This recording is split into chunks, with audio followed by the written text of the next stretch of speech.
Hi, hello, ನಮಸ್ತೆ ಎಲ್ರಿಗೂ. ಜೈ ಹಿಂದ್. ಏನಪ್ಪ ವಿಷಯ ಅಂತಂದರೆ, ಫಿಸಿಕಲ್ ಮಾಡಬೇಕಾದ್ರೆ ನಿಮಗೆ ಬರೋ ನೆಕ್ಸ್ಟ್ ಪಾಯಿಂಟೇ ಡಾಕ್ಯುಮೆಂಟ್ ವೆರಿಫಿಕೇಷನ್.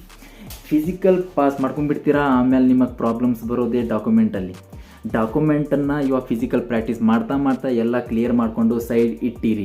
ಜೆರಾಕ್ಸ್ ಮಾಡಿಸ್ಕೊಂಡು ಮತ್ತು ಡಾಕ್ಯುಮೆಂಟ್ಸಲ್ಲಿ ಸ್ಪೆಲ್ ಮಿಸ್ಟೇಕ್ ಇರುವಂಥದ್ದು ಎಲ್ಲದನ್ನು ನೋಡಿ ನೀವು ಚೆನ್ನಾಗಿ ಅಬ್ಸರ್ವ್ ಮಾಡಿ ಅದನ್ನು ಸೈಡ್ ಇಟ್ಟಿರಿ. ಓಕೆ, ಏನೇನು ಡಾಕ್ಯುಮೆಂಟ್ಸ್ ಬೇಕು ಅಂತ ನಾನು ನನ್ನ ಅಪಾಯಿಂಟ್ಮೆಂಟ್ ಲೆಟ್ರನ್ನು ನಿಮ್ಮ ಕಣ್ಮುಂದೆ ಇವಾಗ ಇಡ್ತಿದ್ದೀನಿ. ಓಕೆ, ಅಪಾಯಿಂಟ್ಮೆಂಟ್ ಲೆಟ್ರಲ್ಲಿ ನಾನು ಅಪಾಯಿಂಟ್ಮೆಂಟ್ ತೊಗೊಳ್ಬೇಕಾದ್ರೆ ನಾನು ಏನೇನು ಡಾಕ್ಯುಮೆಂಟ್ಸನ್ನು ಕೊಟ್ಟಿದ್ದೀನಿ, ಅವರಿಗೆ ಜಮಾ ಮಾಡಿದ್ದೀನಿ, ಅದನ್ನು ನೀವು ಕೂಡ ಮಾಡಬೇಕು.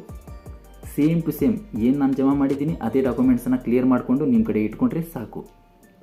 ಓಕೆ, ಚಾನಲ್ನ ನೋಡ್ತೀರಾ, ವಿಡಿಯೋ ನೋಡ್ತೀರಾ, ಸಬ್ಸ್ಕ್ರೈಬ್ ಮಾಡೋದಿಲ್ಲ, ಪ್ಲೀಸ್ ಸಬ್ಸ್ಕ್ರೈಬ್ ಮಾಡ್ಕೊಳ್ಳಿ.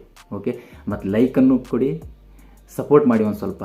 ಓಕೆ, ನನ್ನ ಅಪಾಯಿಂಟ್ಮೆಂಟ್ ಲೆಟ್ರನ್ನು ನೋಡಿ ಅಲ್ಲಿ ಕೊಟ್ಟಿರುವಂಥ ಯಾವ ಡಾಕ್ಯುಮೆಂಟ್ಸ್ ಬೇಕು ಅದನ್ನು ಚೆನ್ನಾಗಿ ನೋಡಿಕೊಂಡು ನೀವು ಕೂಡ ಅದನ್ನೆಲ್ಲ ರೆಡಿ ಮಾಡಿಕೊಂಡು ಇಟ್ಟಿರಿ. ಬಿಡಾಕೋಬೇಡಿ. ಆಲಸ್ಯ ತೋರಿಸಿದ್ರಿ, ಮುಂದೆ ಹೋಗಿ ಮತ್ತು ನೆಕ್ಸ್ಟ್ 1 ಮಂತು, ಒಂದು 15 ದಿನ ಬಿಟ್ಟು ಬರ್ರಿ, ಅದನ್ನೆಲ್ಲ ಅಪ್ಲೋಡ್ ಮಾಡಿರಿ, ಅದನ್ನು ಸರಿ ಮಾಡಿಸ್ಕೊಂಡು ಬರ್ರಿ ಅಂತ ಹೇಳ್ತಾರಲ್ಲ, ಅವಾಗ ಕೊರಗಬೇಡ್ರಿ. ಏನೈತಿ ಏನಿಲ್ಲ ಅಂಥೇಳಿ ಇವಾಗಲೇ ಸರಿಯಾಗಿ ನೋಡ್ಕೊಂಡ್ಬಿಡಿ. ಯಾವ ಡಾಕ್ಯುಮೆಂಟ್ಸ್ ಕ್ಲಿಯರ್ ಇರಬೇಕು ನಮ್ಮದು ಅಂಥೇಳಿ ಚೆನ್ನಾಗಿ ನೋಡಿ ಇಟ್ಕೊಳ್ಳಿ ಸೈಡು. ಓಕೆ, ಸೊ ನೀವಿಲ್ಲಿ ನೋಡ್ಬೋದು, ಇಲ್ಲಿ ಕೋಣೆಯಲ್ಲಿ ನೋಡಿ, ಮೊಟ್ಟ ಮೊದಲು ನನ್ನ ಹೆಸರಿದೆ, ಮಹೇಶ್ ಸಿ ರಾಠೋಡ್, ಕರ್ನಾಟಕ. ಓಕೆನಾ. ಅಪಾಯಿಂಟ್ಮೆಂಟ್ ಲೆಟರ್ ನೋಡಿ, ಇದು ಅಫಿಷಿಯಲಿ ಅಪಾಯಿಂಟ್ಮೆಂಟ್ ಲೆಟರ್. ಓಕೆನಾ, ಅದನ್ನು ನಾನು ಏನೇನೋ ಮಾಡಿ ಫೋಟೋ ತೊಗೊಂಡು ಬಂದಿದ್ದೆ, ನೋಡ್ಕೊಳ್ಳಿ. ಇವೇ ಡಾಕ್ಯುಮೆಂಟ್ಸ್ ನಿಮಗೂ ಬೇಕಾಗುತ್ತೆ. ಇಷ್ಟು ಮಾಡ್ಕೊಂಡ್ಬಿಟ್ರೆ ನೀವು ಅಪಾಯಿಂಟ್ಮೆಂಟ್ ಆಗೋ ಮಟನೂ ಇವೇ ಡಾಕ್ಯುಮೆಂಟ್ಸ್ ಬೇಕಾಗತ್ತೆ. ಓಕೆ, ಇದನ್ನು ಮಾಡ್ಕೊಂಡ್ಬಿಡಿ. ಇಷ್ಟು ಮಾಡಿಕೊಂಡು ನಿಮ್ಮ ಕಡೆ ಇಟ್ಕೊಂಡ್ಬಿಡಿ. ಅಪಾಯಿಂಟ್ಮೆಂಟ್ ಆಗೋ ಮಟನೂ ನಿಮ್ಮ ತಲೆ ಏನೇನು ತೊಂದರೆನೇ ಇಲ್ಲ, ಅಂದರೆ ಕೆಡಂಗಿಲ್ಲ, ನಿಮ್ಮ ತಲೆ ಕೆಡಂಗಿಲ್ಲ. ಇಷ್ಟು ಮಾಡ್ಕೊಂಬಿಡಿ. ನಂದು ನೋಡಿ, ಇಲ್ಲೇ ನೋಡ್ಕೋಬೋದು ನೀವು, ಸುಕೋವಿ, ನಾಗಾಲ್ಯಾಂಡಲ್ಲಿ, ಅಂದರೆ ಅಸ್ಸಾಮಲ್ಲಿ ನಂದು ಟ್ರೈನಿಂಗ್ ನಡೆದಿರುವಂಥದ್ದು. ನಿಮ್ಮ ಡೈರೆಕ್ಟ್ ಬರೋಣ. ನಿಮ್ಮದು ಡಾಕ್ಯುಮೆಂಟ್ಸ್ ಏನೇನು ಬೇಕು? ಫಸ್ಟು ನಿಮ್ಮ ಎಜುಕೇಷನ್ ಸರ್ಟಿಫಿಕೇಟ್, ಅಂದರೆ ನೀವು 10th ಮೇಲೆ ಅಪ್ಲೈ ಮಾಡಿದ್ದೀರಲ್ಲ, ಅದು 10th ಸರ್ಟಿಫಿಕೇಟ್ ಬೇಕು ಫಸ್ಟು. ಮತ್ತು SC ST OBC certificate.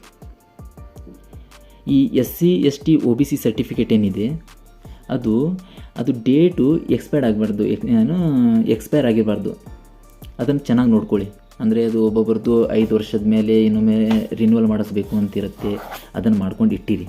Okay, SC ST OBC ಯಾವ್ಯಾವ ಕ್ಯಾಟಗಿರಿ ಮೇಲೆ ಇದ್ದೀರಾ ಆ ಕ್ಯಾಟಗಿರಿ ಸರ್ಟಿಫಿಕೇಟನ್ನು ಚೆನ್ನಾಗಿ ನೋಡಿಕೊಂಡು ನೆಮ್ಮದಿ ಕೇಂದ್ರಕ್ಕೆ ಹೋಗಿ ಸರಿ ಮಾಡ್ಕೊಂಡು ಇಟ್ಟಿರಿ. ಮತ್ತು ಡೊಮಿಸಿಯಲ್ permanent residential certificate. Okay, ಡೊಮಿಸಿಯಲ್ permanent ಅಂದರೆ ನಿಮಗೆ ಅದು ನೆಮ್ಮದಿ ಕೇಂದ್ರದಲ್ಲೇ ಕೊಡ್ತಾರೆ. ಇದನ್ನು ಕೆಲವೊಬ್ರಿಗೆ ಗೊತ್ತಿಲ್ಲಿದ್ದು, ಡೊಮಿಸಿಯಲ್ ಸರ್ಟಿಫಿಕೇಟನ್ನು ಹೋಗಿ ನೆಮ್ಮದಿ ಕೇಂದ್ರದಲ್ಲಿ ನಿಮ್ಮ ಡೊಮಿಸಿಯಲ್ ಸರ್ಟಿಫಿಕೇಟ್ ಕೊಡ್ರಿ ಅಂತ ಹೇಳಿದ್ರೆ ನೆಮ್ಮದಿ ಕೇಂದ್ರದಲ್ಲಿ ಮಾಡಿಕೊಡ್ತಾರೆ. ಅದು ತಹಸೀಲ್ದಾರ್ ಅದನ್ನು ನೋಡಿ ವೆರಿಫೈ ಮಾಡಿ ಅದು ನೆಮ್ಮದಿ ಕೇಂದ್ರ ವಾಪಸ್ ಕಳಿಸ್ತಾರೆ. ಅವಾಗ ನಿಮಗೆ ಸಿಗುತ್ತದೆ. ಅಲ್ಲೇ ನೀವು ಅದನ್ನು ಏನಿದೆಯಲ್ಲ ಅದನ್ನು ತಗೊಳ್ಳಿ. ಈ ಡೊಮಿಸಿಯಲ್ ಸರ್ಟಿಫಿಕೇಟು ಕೇಳ್ತಾರೆ. ಓಕೆನಾ, ಇದನ್ನು ಸರಿ ಮಾಡ್ಕೊಳ್ಳಿ. ಮತ್ತು ನೆಕ್ಸ್ಟ್ ನೋಡ್ಬೋದು ನೀವು, ಲೇಟೆಸ್ಟು ಕ್ಯಾರೆಕ್ಟರ್ ಸರ್ಟಿಫಿಕೇಟ್, ಅಂದರೆ ನಂದು ಪೊಲೀಸ್ ವೆರಿಫಿಕೇಷನ್ ಸರ್ಟಿಫಿಕೇಟು. ಇದು ಜಾಯ್ನಿಂಗ್ ಅಪಾಯಿಂಟ್ಮೆಂಟ್ ಲೆಟ್ರ್ ಆಗಿರೋದ್ರಿಂದ ನಂದು ಪೊಲೀಸ್ ವೆರಿಫಿಕೇಷನ್ನು ಆವಾಗಲೇ ನಾನು ತೊಗೊಂಡು ಹೋಗ್ಬಿಟ್ಟಿದ್ದೆ, ಏನೂ ತೊಂದರೆ ಬೇಡಪ್ಪ ಅಂಥೇಳಿ. ನಾನು ಪೊಲೀಸ್ ವೆರಿಫಿಕೇಷನ್ ಸರ್ಟಿಫಿಕೇಟ್ ಏನಿದೆಯಲ್ಲ, ನಾನು ವೆರಿಫಿಕೇಷನ್ ಮಾಡಬೇಕಾದ್ರೆ ತೊಗೊಂಡು ಹೋಗಿಬಿಟ್ಟಿದ್ದೆ, ಆವಾಗಲೇ ಅಪ್ಲೋಡ್ ಮಾಡಿಬಿಟ್ಟಿದ್ದೆ. ಓಕೆ, ನೀವು ಕೂಡ ಮಾಡ್ಬೋದು. ಇವು ನಾನು ಏನು ತೋರಿಸ್ತಿದ್ದೀನಲ್ಲ, ಈ ಡಾಕ್ಯುಮೆಂಟ್ಸ್ ನೀವು ಕ್ಲಿಯರ್ ಮಾಡಿಕೊಂಡ್ರೆ ಅಪಾಯಿಂಟ್ಮೆಂಟ್ ಆಗೋ ಮಟನೂ ಇವೇ ಬೇಕು ನಿಮಗೆ. ಸರಿನಾ, ಇವನ್ ಮಾಡ್ಕೊಂಡು ಇಟ್ಟಿರಿ. ಕ್ಯಾರೆಕ್ಟರ್ ಸರ್ಟಿಫಿಕೇಟ್ ಆಯಿತಾ. 10 ಕಾಪೀಸು, ಅಂದರೆ ಒಂದು 10 ಪಾಸ್ಪೋರ್ಟ್ ಸೈಜ್ ಕಾಪೀಸ್ ನಿಮ್ಮದು ಇಟ್ಕೊರಿ ನಿಮ್ಮ ಕಡೆ. ಕಾಪೀಸು 10 ಕಾಪೀಸ್ ಆಯಿತು. ಮತ್ತು 3 ಕಾಪೀಸು ಜಾಯಿಂಟ್ ಪಾಸ್ಪೋರ್ಟ್, ಅಂದರೆ ನಿಮ್ಮದು ಮದರ್ದು, ಅಂದರೆ ನೀವು ಯಾರಿಗೆ ಕೊಡ್ತೀರಾ ನಿಮ್ಮ ಮದರ್ದು ಪಾಸ್ಪೋರ್ಟ್ ಸೈಜ್ ಫೋಟೋನ ಇಟ್ಕೊಳ್ಳಿ ನಿಮ್ಮ ಜೊತೆ. ಓಕೆನಾ, ಅದು ಅಪಾಯಿಂಟ್ಮೆಂಟ್ ಆಗೋಬೇಕಾದ್ರೆ ನೀವು ಅದನ್ನು ಅಲ್ಲೇ ಕೊಡಬೇಕಾಗತ್ತೆ. ಮತ್ತು ಏಜ್ ಪ್ರೂಫ್ ಸರ್ಟಿಫಿಕೇಟ್ ಬೇಕು. ಯಾರ್ಯಾರ್ದಪ್ಪ ಅಂತ ಹೇಳಿದರೆ, ನಿಮ್ಮ ಮದರ್ದು, ನಿಮ್ಮ ಮನೇಲಿ ಯಾರ್ಯಾರು ಇರ್ತಾರಲ್ಲ, ನಿಮ್ಮ ತಾಯಿ, ತಂದೆ, ಬ್ರದರು, ಸಿಸ್ಟರು ಯಾರ್ಯಾರು ಇರ್ತಾರೆ, ಅಂದರೆ ಅಜ್ಜಿ ತಾತ ಅಲ್ಲ, ನಿಮಗೆ ರಿಲೇಷನ್ ಇದ್ದವರು ಯಾರ್ಯಾರು ಇರ್ತಾರೆ ಅವ್ರದ್ದು ಆಧಾರ್ ಕಾರ್ಡು ಯಾವುದಾದ್ರೂ ಒಂದು ಪ್ರೂಫ್ ಸರ್ಟಿಫಿಕೇಟ್ ಬೇಕು, ಓಕೆನಾ.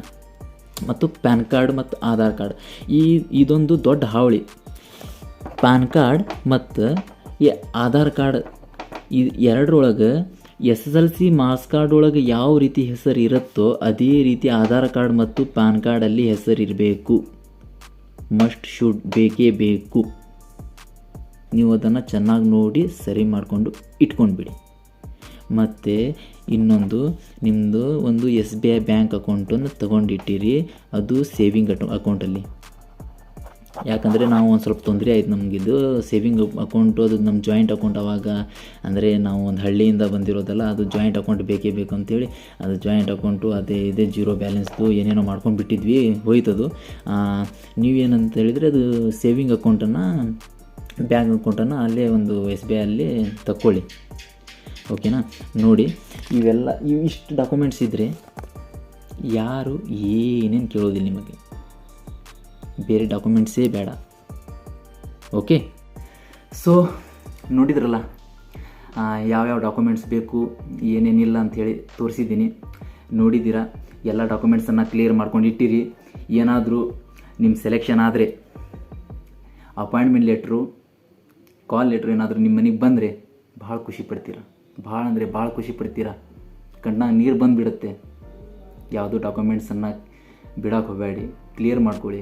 90 ಮೇಲೆ ಬಂದಿದೆ ಸರ್, 80 ಮೇಲೆ ಬಂದಿದೆ ಸರ್, ಖುಷಿ ಪಡ್ತಿರ್ತೀರ ಇವಾಗಲೇ. ಫಿಸಿಕಲ್ನ ಪ್ರಾಕ್ಟೀಸ್ ಮಾಡಿ. ಫಿಸಿಕಲ್ ಬಗ್ಗೆ ನಾನು ವಿಡಿಯೋ ಮಾಡ್ತೀನಿ, ನೆಕ್ಸ್ಟು ಫಿಸಿಕಲ್ ಬಗ್ಗೆನೇ ವಿಡಿಯೋ ಮಾಡೋದು. ಯಾವ ರೀತಿ ಫಿಸಿಕಲ್, ಯಾವ ಕೋಚಿಂಗ್ ಸೆಂಟ್ರ್, ಈ ಕೋಚಿಂಗ್ ಸೆಂಟ್ರ್ ಯಾವುದು ಮಾಡೋಕೆ ಹೋಗಬೇಡಿ. ಜಸ್ಟ್ ನಾ ಹೇಳೋದನ್ನು ಕೇಳ್ಕೊಂಡು ಹೋಗಿ ಸಾಕು. ಜಸ್ಟ್ ನಾ ಹೇಳೋದನ್ನು ಕೇಳ್ಕೊಂಡು ಹೋಗಿ, ಫಿಸಿಕಲ್ ಪಾಸ್ ಆಗೇ ಆಗಬೇಕು, ಹಾಗೇ ಆಗ್ತೀರಾ. ಯಾಕಂದರೆ ನಾವು ಬೆಳಗ್ಗೆ ಎದ್ದರೆ ಓಡೋದೇ 5 ಕಿಲೋಮೀಟ್ರು. ಬೆಳಗ್ಗೆ ಎದ್ದು ಓಡಿದರೆ ನಮ್ಮ ಶುರು ಆಗೋದೇ 5 ಕಿಲೋಮೀಟ್ರು. ಓಡಿ ಬೇಸರ ಆಗ್ಬಿಟ್ಟೈತೆ ನಮಗೆ 5 ಕಿಲೋಮೀಟರ್. ದೊಡ್ಡದಲ್ಲ 5 ಕಿಲೋಮೀಟರ್ ಅಂದರೆ, ನನಗೆ ದೊಡ್ಡದಲ್ಲ. ನೀವು ಫಸ್ಟ್ ಟೈಮ್ ಓಡ್ತಿರ್ತೀರ, ಒಬ್ಬೊಬ್ರು ದಪ್ಪಿರ್ತೀರ, ಹೊಟ್ಟೆ ಬಂದಿರುತ್ತೆ, ಬೊಜ್ಜಿರುತ್ತೆ, ಓಡೋಕ್ಕಾಗೋದಿಲ್ಲ, ಉಸಿರಾಟ ತೊಂದರೆ ಆಗಿರುತ್ತೆ, ಎದೆ ಉರಿ ಬರುತ್ತೆ, ಕಾಲು ನೋವು ಇರುತ್ತೆ ಸರ್, ಕಾಲು ನೋವು ಬರುತ್ತೆ, ಭಾಳ ತೊಂದರೆ ಇರ್ತಾವೆ. ಒಬ್ಬೊಬ್ಬರು ನೀ ಪೇನ್ ಬರುತ್ತೆ, ಎಲ್ಲ ನೀ ಪೇನ್ ಇರುತ್ತೆ ಸರ್, ಏನು ಮಾಡಬೇಕು ಗೊತ್ತಿಲ್ಲ, ಓಡೋದಾಗೋದಿಲ್ಲ. ಒಬ್ಬೊಬ್ಬರು ಶೂ ಚೆನ್ನಾಗಿ ಚೂಸ್ ಮಾಡೋದಿಲ್ಲ, ಎಲ್ಲ ಪ್ರಾಬ್ಲಮ್ಸ್ ಇರುತ್ತೆ. ರೋಡ್ ಮೇಲೆ ಯಾರ್ಯಾರು ರನ್ನಿಂಗ್ ಮಾಡ್ತೀರಾ ಅವರಿಗೂ ಭಾಳ ಅಂದರೆ ಡಾಂಬರ್ ರೋಡ್ ಮೇಲೆ ಇವಾಗ ನನ್ನಂಥವ್ರು ಮಿಡಲ್ ಕ್ಲಾಸ್ನವರು ಗ್ರೌಂಡಲ್ಲಿ ಏನೋ ಇವಾಗ ಒಳ್ಳೆ ಗ್ರೌಂಡಿಗೆ ಹೋಗಿ ಪ್ರಾಕ್ಟೀಸ್ ಮಾಡೋಲ್ಲ, ರೋಡಲ್ಲಿ ಪ್ರಾಕ್ಟೀಸ್ ಮಾಡ್ತಿರ್ತೀರ. ಅವ್ರಿಗೆ ಏನೇನು ಬೇಕು ಅಂದರೆ ರೋಡಲ್ಲಿ ಪ್ರಾಕ್ಟೀಸ್ ಮಾಡಬೇಕಾದ್ರೆ ಯಾವ್ಯಾವ ರೂಲ್ಸ್ ಫಾಲೋ ಮಾಡಬೇಕು ಎಲ್ಲ ಹೇಳ್ತೀನಿ. ಅಲ್ಲಿ ಇಲ್ಲಿ ಹೋಗಕ್ಕೆ ಹೋಗಬೇಡಿ, ಕೋಚಿಂಗ್ ಸೆಂಟ್ರು ಅಲ್ಲಿ ಇಲ್ಲಿ ಹೋಗಿ ಟೈಮ್ ವೇಸ್ಟ್ ಮಾಡ್ಕೋಬೇಡಿ. ಅಲ್ಲಿ ನೀವು 2-3 ದಿನವೂ ಉಳ್ಕೋದಿಲ್ಲ, 2-3 ದಿನವೂ ಉಳ್ಕೊಳ್ಳೋದಿಲ್ಲ. ಯಾಕಂದರೆ ಅಲ್ಲಿ ಫುಡ್ಡು, ಅಲ್ಲಿ ಇರುವಂತಹ ವ್ಯತ್ಯಾಸಗಳು ಏನಿದೆ ಅಲ್ಲ, ಯಾಕಂದರೆ ಅಲ್ಲಿ ಸೀನಿಯಾರಿಟಿ ಇರುತ್ತೆ.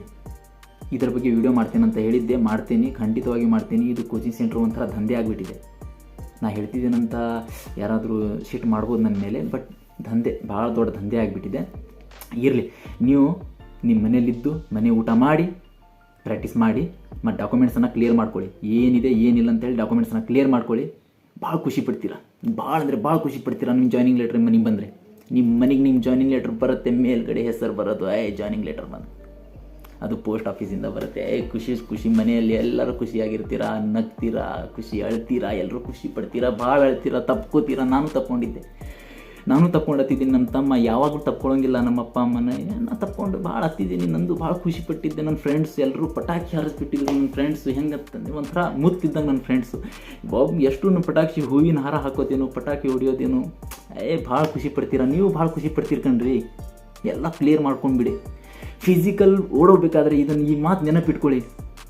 ನಿಮ್ಮ ಖುಷಿ, ನಿಮ್ಮ ಅಪ್ಪ ಅಮ್ಮ ಖುಷಿ, ನಿಮ್ಮ ಫ್ರೆಂಡ್ಸ್ ಮಾಡುವಂಥ ಖುಷಿ, ನಿಮ್ಮ ಮನೆಯಲ್ಲಿರುವಂತಹ ಕಷ್ಟ ನೆನಪು ಮಾಡ್ಕೊಂಡು ಓಡಿ. ನಿಜವಾಗ್ಲೂ ಪಾಸ್ ಆಗ್ತೀರಾ. ಅಲ್ಲೇ ಇಲ್ಲೇ ಹೋಗಕ್ಕೆ ಹೋಗಬೇಡಿ. ನಾ ಹೇಳುವಂಥ ಫಿಸಿಕಲ್ ಏನಿದೆ ಪಾಯಿಂಟ್ಸನ್ನು ಕ್ಲಿಯರಾಗಿ ಕೇಳ್ಕೊಂಡು ಅದನ್ನು ಫಾಲೋ ಮಾಡ್ಕೊಂಡು ಹೋಗಿ ಫಿಸಿಕಲ್ ಪಾಸ್ ಆಗೇ ಆಗ್ತೀರಾ. ಟೈಮ್ ವೇಸ್ಟ್ ಮಾಡ್ಕೋಬೇಡಿ, ಡಾಕ್ಯುಮೆಂಟ್ಸನ್ನು ಕ್ಲಿಯರ್ ಮಾಡ್ಕೊಳ್ಳಿ, ಓಕೆ. ಮತ್ತು ಫಿಸಿಕಲ್ ಪ್ರಾಕ್ಟೀಸ್ ಮಾಡೋದನ್ನು ಬಿಡಕ್ಕೆ ಹೋಗಬೇಡಿ. ವಾರದಲ್ಲಿ ಎಷ್ಟು ಮಾಡಬೇಕು, ಏನು ಮಾಡಬೇಕು, ವಾರದಲ್ಲಿ ಎಷ್ಟು ದಿನ ಪ್ರಾಕ್ಟೀಸ್ ಮಾಡಬೇಕು ಮಾಡಿ. ಅವನು ಏನಾಗತ್ತೆ ನೋಡೋಣ. ಮತ್ತು ಫೀಮೇಲ್ಸ್ಗೆ ಏನು ಇದು ಲೇಡೀಸ್ದು ಫಿಮೇಲ್ಸ್ದು ಏನು ಫಿಸಿಕಲ್ಲು ಏನು ಪ್ರಾಕ್ಟೀಸ್ ಮಾಡೋದು ಸರ್ ಹೇಗೆ ಏನು ತಾನ ಭಾಳ ತೊಂದರೆ ಇರುತ್ತೆ. ಯಾಕಂದರೆ ಒಬ್ಬೊಬ್ಬರು ಮನೆಯಲ್ಲಿ ಇವಾಗ ರೋಡಿಗೆ ಹೋಗಿ ರನ್ನಿಂಗ್ ಮಾಡೋದನ್ನು ಈ ಹಳ್ಳಿ ಜನ ಇವಾಗ SSC GD ಪ್ರಾಕ್ಟೀಸ್ ಮಾಡ್ತಿದ್ದಾರೆ ಅಂತ ಹೇಳಿದರೆ ಹಳ್ಳಿ ಪಡೋರು ಹೆಣ್ಮಕ್ಳು ಅವರೇ ಪ್ರಾಕ್ಟೀಸ್ ಮಾಡೋದು. ಹೇಳೋದೇನಂತ ಹೇಳಿದರೆ ಇವರಿಗೂ ಅಂದರೆ ಆಜು ಬಾಜು ತಲೆ ಕೆಡಿಸ್ಕೋಬೇಡಿ. ಲೇಡೀಸಿಗೆ ಹೇಳೋದು ಒಳ್ಳೆ ಪ್ರೊಫೈಲ್ ಇದೆ, ಜಾಬ್ ಪ್ರೊಫೈಲು ವುಮೆನ್ಸ್ಗೆ SSC GDಯಲ್ಲಿ A1 ಇದೆ, ಒಳ್ಳೆ ಸ್ಥಾನದಲ್ಲಿ ಇಟ್ಟಿದ್ದಾರೆ. ಪ್ರಾಕ್ಟೀಸ್ ಮಾಡಿ, ರೋಡೇ ಇರಲಿ ಅದು ಪ್ರಾಕ್ಟೀಸ್ ಮಾಡಿ ಬಿಡಾಕೋಬೇಡಿ. ಆದರೆ ಅವ್ರ ಮನೆ ಮುಂದೆ ಒಂದೊಂದಷ್ಟು ಮನೆ ಕಟ್ಟಿಸಿ ಗಂಡನ ಮನೆಗೆ ಹೋಗಿ. ಓಕೆ, ಎಲ್ಲರೂ ಸಬ್ಸ್ಕ್ರೈಬ್ ಮಾಡ್ಕೊಳ್ಳಿ ಚಾನಲ್ನ, ಬಿಡಾಕೋಬೇಡಿ. ಯಾಕಂತ ಹೇಳಿದರೆ ಎಲ್ಲರೂ ಅಲ್ಲಿ ಇಲ್ಲಿ ಹೋಗ್ತಿದ್ದಾರೆ, ಯಾರ್ಯಾರ್ದು ಮಾತು ಕೇಳಿಕೊಂಡು ಯೂಟ್ಯೂಬಲ್ಲಿ ಬರುವಂಥ ಬೇರೆಯವರು ರೆಕಮೆಂಡ್ ಮಾಡಿರುವಂತಹ ಕೋಚಿಂಗ್ ಸೆಂಟ್ರು ಅಲ್ಲೇ ಇಲ್ಲಿ ಹೋಗಿ ಟೈಮ್ ವೇಸ್ಟ್ ಮಾಡ್ಕೋತಾರೆ. ಒಂಥರ ಸಬ್ಸ್ಕ್ರೈಬ್ ಮಾಡ್ಕೊಳ್ಳಿ, ಲೈಕನ್ನು ಕೊಡಿ, ಬೆಲ್ ಐಕನನ್ನು ಒತ್ಕೊಂಡು ಬಿಡಿ. ನಾ ಮಾಡುವಂಥ ಫಿಸಿಕಲ್ ಏನಾದರೂ ಮಾಡುವಂಥ ನ್ಯೂ ವೀಡಿಯೋಸು ನಿಮ್ಮ ಕಡೆ ಡೈರೆಕ್ಟಾಗಿ ಬರುತ್ತೆ. ನನ್ನ ಈ ಅಪಾಯಿಂಟ್ಮೆಂಟ್ ಲೆಟ್ರ್ ನೋಡಿ ಖುಷಿ ಪಟ್ಟಿರ್ತೀರಲ್ಲ, ನಿಮ್ಮ ಅಪಾಯಿಂಟ್ಮೆಂಟ್ ಲೆಟ್ರು ಬರಬೇಕು. ಓಕೆ, ಎಲ್ರಿಗೂ ಆಲ್ ದ ಬೆಸ್ಟ್. ಜೈ